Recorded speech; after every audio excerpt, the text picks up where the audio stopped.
बकवास है, का झूठ है, लोगों को बेवकूफ़ बनाया जा रहा है और समाज को बेवकूफ़ बनाया जा रहा है। ये सबसे बड़ी बात है। हमारी भी दिली इच्छा है कि सभी समाज को भवन मिले, जगह मिले, हम भी दिल से चाहते हैं, लेकिन नियमों का पालन नहीं करते, उसको सरकार की परमिशन लगती है, ऐसा सरकार ने दी। और किसी भी विशेष समाज को या जाति को देना, ऐसा कायदे में कोई प्रावधान नहीं।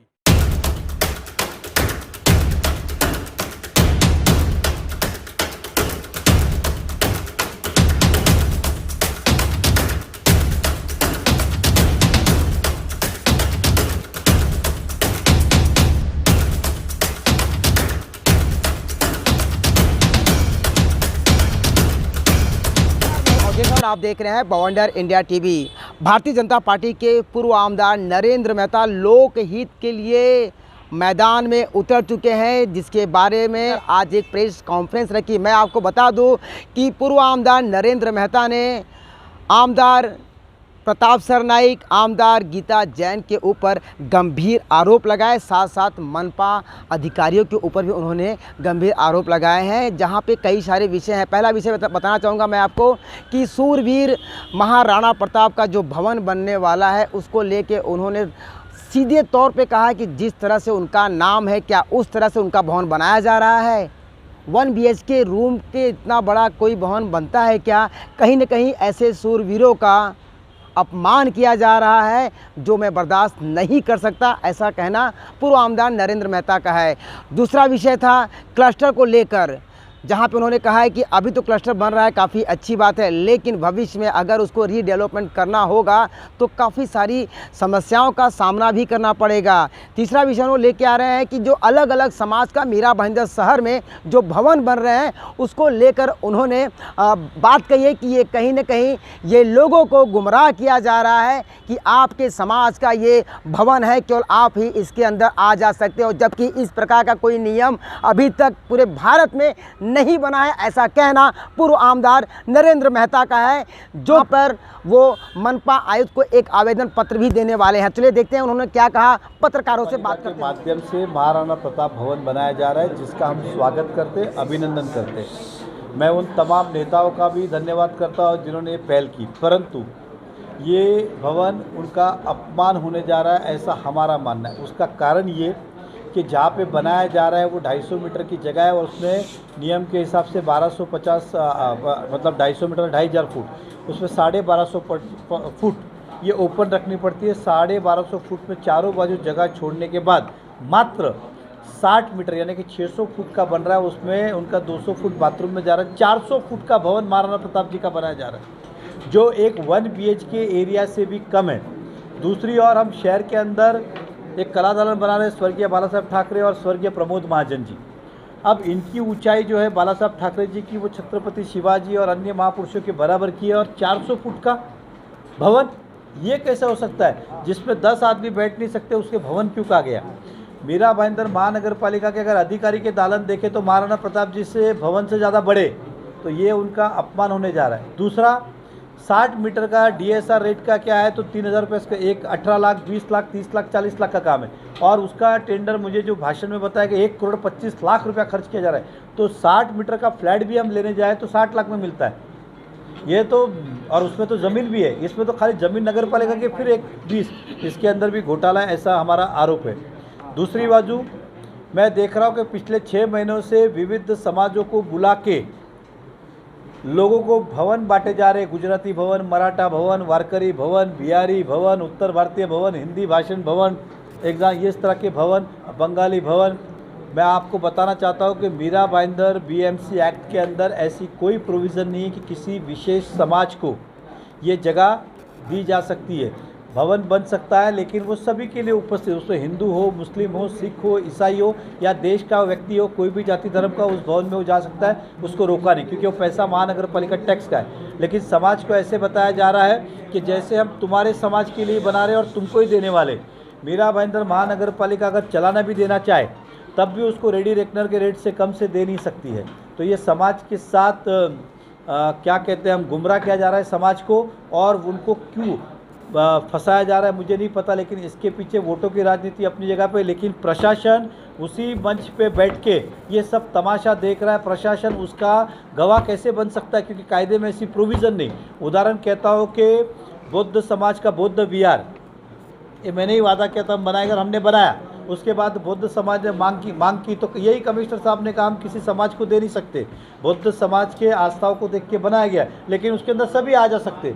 जब सरकार की प्रॉपर्टी होती है तो उस पर किसी समाज को विशेष बंदी नहीं लगाई जा सकती है। यहाँ पे हिंदू आएगा, मुस्लिम नहीं आएगा, गुजराती आएगा, मारवाड़ी नहीं आएगा, ऐसा हो नहीं सकता है। लेकिन जिस तरह से प्रोपोगंडा हो रहा है तो ये समाज के लोगों को बताना चाहता हूँ आपके माध्यम से कि जिन जिन समाज को बुला के दिया जा रहा है ये बकवास है, ये झूठ है, ऐसा कायदे में कोई प्रोविज़न नहीं है। आप अपनी बुद्धि का उपयोग कीजिए। टैक्स सब भरते हैं, टैक्स के पैसे से भरा हुआ व्यक्ति कैसे बोल सकता है कि केवल यही व्यक्ति इसके अंदर जाएगा?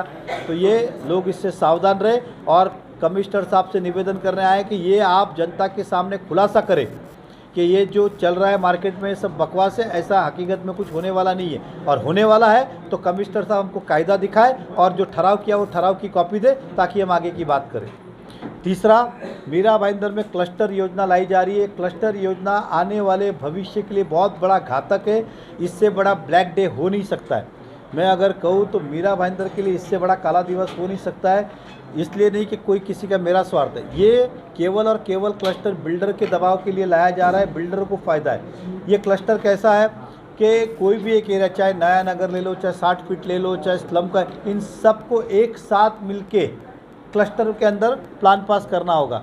मान लो 200 बिल्डिंग का क्लस्टर बनाया, उसमें से अगर 2 आदमी आके बोलेंगे मुझे अपनी बिल्डिंग बनानी, तो बोलेगा तू नहीं बना सकता है, तुमको 200 आदमी साथ में आना होगा। जिस आजकल घर में 4 भाई एक साथ नहीं रहते, या 200 बिल्डिंग के रहवासी 2000 लोग कभी एक साथ आएंगे क्या? एक बिल्डिंग को भी जमा करना होता है तो उसकी मीटिंग लो, लोगों को मनाओ, कोई और ऐसा है। 200 बिल्डिंग कभी नहीं हो सकती है। हम आज तक रोड के ऊपर के झोपड़े खाली नहीं करा सकते प्रशासन, और 200 बिल्डिंग को खाली कराएगी क्या? तो आने वाले समय में ये लोगों का बहुत बड़ा नुकसानदायक होने वाला है। ये विस्तार से एक दिन हम क्लस्टर के ऊपर आखिर सभाई लेने वाले हैं, लेकिन आज हम आयुक्त साहब को निवेदन दे रहे हैं क्योंकि 8 करोड़ रुपए पहले खर्च किए, 8 करोड़ रुपए वापस अब खर्च करें। 8 करोड़ पहले किस लिए खर्च किए कि कहाँ से कहाँ तक कौन से एरिया में क्लस्टर होगा उसके लिए लाइन मारने के 8 करोड़। अब किस लिए? तो जहाँ जगह पे क्लस्टर निकले क्या उसके घर का मेजरमेंट लेने के लिए। तो म्यूनसिपल कॉरपोरेशन में हमने ही टेंडर निकाला था, क्योंकि सभी घरों में जाओ एक एक घर में कि किसने किसने कितना कितना फ्लैट का एरिया और टैली करो, टैक्स कम है कि ज़्यादा है, तो सबका हमने सर्वे किया हुआ है। वापस से सर्वे करके 10 करोड़ रुपए का टेंडर निकाला है। पूरा का पूरा भ्रष्टाचार है। ये रेडीमेड डेटा कॉपी पेस्ट करेंगे और 10 करोड़ का बिल लेके खा जाएंगे। इनके पास ऑलरेडी डेटा है और उसको ही वापस करेंगे, उसी से लेंगे, कॉपी पेस्ट करेंगे और 10 करोड़ का बिल सबमिट कर देंगे। तो ये बहुत बड़ा भ्रष्टाचार होने जा रहा है। हमारा क्लस्टर का विरोध तो ही, लेकिन इतना बड़ा भ्रष्टाचार ये कर रहे हैं कि काले दिन लिखा जाएगा इतिहास में। ये क्लस्टर आने के बाद क्लस्टर होना चाहिए। मैं फिर ये कहता हूँ क्लस्टर होना चाहिए, लेकिन सब जगह पे नहीं हो सकता है। सब शहर की चीज़ें अलग है। उदाहरण कहता हूँ, थाना में क्लस्टर 7-8 साल से चल रहा है, वहाँ पर तो मुख्यमंत्री जी खुद है। आज वो उन्हें 4 साल सरकार में हो, तब भी क्लस्टर आज तक उधर शुरू नहीं हुआ। तो क्या हमारे यहाँ भी क्लस्टर डिक्लेयर इसी तरह लटकता छोड़ देंगे हम? तो ये नुकसानदायक विषय है। क्लस्टर बनाना हो तो लोग खुद से अपना एग्रीमेंट करके लेके आए, उतना क्लस्टर बनाए ना आयुक्त साहब। आपको 200 पे कंडीशन डालने की क्या ज़रूरत है? अगर मुझे लगेगा मुझे अकेला जाना, अकेला जाऊँगा, इनको लगता है क्लस्टर में जाना है, दोनों क्लस्टर में आएंगे। आप पहले से ही क्यों ठोक देते कि तुम चारों साथ में आना? कायदे में प्रोविज़न है ना कि जो लोग चाहते हैं उनके लिए आयुक्त साहब मंजूरी दे सकते हैं। भाई हम 20 बिल्डिंग वाले एक साथ हैं, तो आप लेकिन ज़बरदस्ती ठोक रहे नहीं, तुम सब एक हो जाओ। इसलिए कि उसमें कुछ बिल्डरों ने उनसे कांटेक्ट किया होगा और इस तरह से क्लस्टर निकाला, ऐसा मेरा प्रथमदर्शी मुझे लग रहा है। दूसरा और कि मीरा भाईंदर में तो एक कॉम्प्लेक्स में संकेश्वर जैन मंदिर के पास एक ने तो क्लस्टर का बोर्ड भी, अभी तक प्लान आया भी नहीं, उसके पास कहाँ से आया मुझे पता ही नहीं आज तक। मतलब ये जिस बिल्डर ने वो लिया है उसको पहले से मालूम है कि ये क्लस्टर इधर होने वाला है, इसलिए उसने पहले से तैयारी की। अभी तक तो प्लान टेंडर निकाला 10 करोड़ का, अभी ये होगा 3-4, लेकिन उन्होंने पहले से ही प्लान लगा दिया कौन सा आने वाला है। तो ये कितना बड़ा घोटाला भ्रष्टाचार है और यहाँ के नेता चुप है, ये मेरा सबसे बड़ा एक क्वेश्चन मार्क है। तो आज की जानकारी आपको दी। अब हम कमिश्नर साहब को निवेदन करेंगे। उम्मीद करता हूँ कि हमारी बात को गंभीरता से लेंगे वो, लेकिन लेंगे नहीं इस बात का भी विश्वास है, क्योंकि जहाँ स्वार्थ होता है वहाँ क्यों कोई लेगा, लेकिन हम इससे लड़ते रहेंगे। धन्यवाद। जी, आप शहर के जागरूक नागरिक, हर चीज़ की अपना एक सीमा आती है, एक समझ के चलो। हमने समय समय पे सरकार से, पत्रकार के माध्यम से जनता को हमने कहा है। अब ऐसा आ गया है कि ये जवाबदारी केवल मेरे अकेले की, नरेंद्र मेहता की नहीं है, या हमारे नेताओं की, या भारतीय जनता पार्टी की नहीं है, आम आदमी की भी है, शहर के सभी नागरिकों की भी।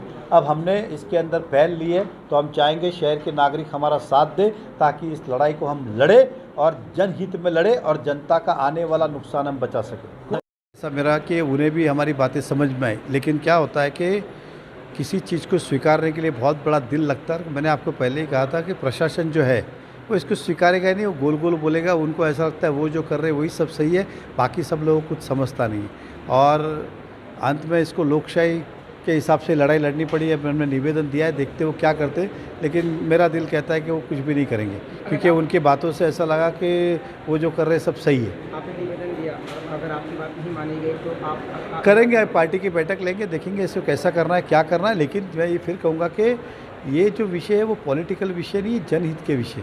आप समझ के चलिए, ये क्लस्टर के बाद आपके सामने मैंने सवाल पूछे कि जनता त्रस्त होगी, उसका इलाज क्या, आप कौन सी तारीख को उसको इलाज का जवाब नहीं था। मैंने महाराणा प्रताप जी के बारे में पूछा एग्जाम्पल, तो उसका उनके पास जवाब नहीं था। तो ऐसे सभी, जिस भवन के बारे में मैंने अभी पूछा तो बोला वो बोलता है पॉलिटिकल लोग आदमी कुछ भी बोलेंगे। अरे लेकिन आप जब बैठे हो, आपके सामने बोल रहे तो खंडन करना चाहिए, और नहीं कर रहे तो अभी हमको खुलासा करें इसका। तो अब मुझे लगता है कि उस विषय का शायद खुलासा करेंगे हम जनता के। आपने देखा पूर्व आमदार नरेंद्र मेहता ने किस तरह से पत्रकारों से बात करते हुए कहा है कि जो वो आवेदन दिए हैं मनपा आयुक्त को, अगर वो उनकी मांगे पूरी नहीं की गई समय रहते हुए तो वो जन आंदोलन करेंगे, क्योंकि लोकहित के लिए नरेंद्र मेहता सदैव मैदान में रहते हैं। और जनता से अगर इस तरह से व्यवहार किया गया या उन्हें गुमराह किया गया तो नरेंद्र मेहता सहने वाले नहीं हैं। दूसरी तरफ उन्होंने जिस तरह से कहा कि मारवाड़ी समाज सूरवीर महाराणा प्रताप को लेकर जिस तरह से वो सम्मान देते हैं, मान देते हैं, उनका भवन अगर इतना छोटा बनता है तो कहीं ना कहीं ये उनका अपमान है, अपमान हम होने नहीं देंगे। अब तो ये आने वाला समय बताएगा